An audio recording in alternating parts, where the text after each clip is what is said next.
اگر آپ میں یہ 5 باتیں ہیں تو آپ کی شادی زیادہ دیر نہیں چل سکتی. اور اگر آپ ایسے رشتے کو گھسیٹ کر چلانا بھی چاہیں تو پھر آپ اپنے شریک حیات کو ذہنی مریض بنا دیں گے. کون سی وہ 5 باتیں ہیں؟ پہلی، اگر آپ اپنے شریک حیات کو کنٹرول کرنے کی کوشش کریں گے، یعنی یہ نہ کرے وہ نہ کرے، بات بات پر روک ٹوک، ہر بات میں ہر کام میں الجھن پریشانی، ایسے لوگ خود ذہنی مریض ہوتے ہیں اور اپنے شریک حیات کو بھی ذہنی مریض بنا دیتے ہیں.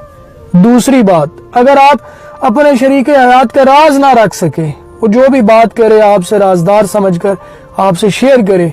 آپ وہ دوسروں کو بتاتے پھریں یا ذرا سی لڑائی کے بعد وہ سب باتیں دوسروں شیئر کرنے لگے. تیسری بات، اگر آپ اپنے شریک حیات کی ذمہ داری نہ لے سکیں، اس کو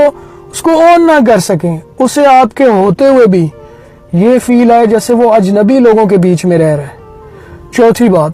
اگر آپ بہت برے لسنر ہوں، یعنی کوئی آپ سے اگر شریک حیات کوئی بات شیئر کرے اور آپ بس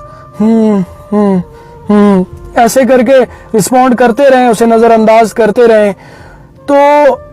آپ کی شادی،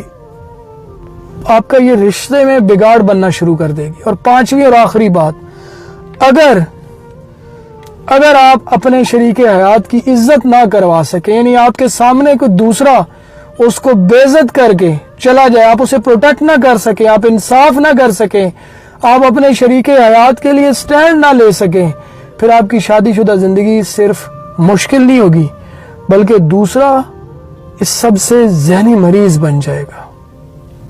اگر کچھ لوگ آپ کی زندگی میں زہر گھول رہے ہیں تو سمجھ لیجئے کہ ہماری زندگی میں کچھ لوگوں کو نظر انداز کر کے خود کو پرسکون رکھنا کمزوری نہیں،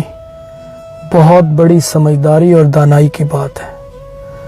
اس لیے کچھ لوگوں کو، کچھ باتوں کو نظر انداز کیجئے تاکہ آپ اور آپ کے اپنے پرسکون رہ سکیں. ان 3 لوگوں کو کبھی مت بھولنا. ایک، جس نے مشکل میں ساتھ دیا وہ یار ہے، جس نے مشکل میں ساتھ چھوڑا وہ اداکار ہے، اور جس نے مشکل میں ڈالا ہو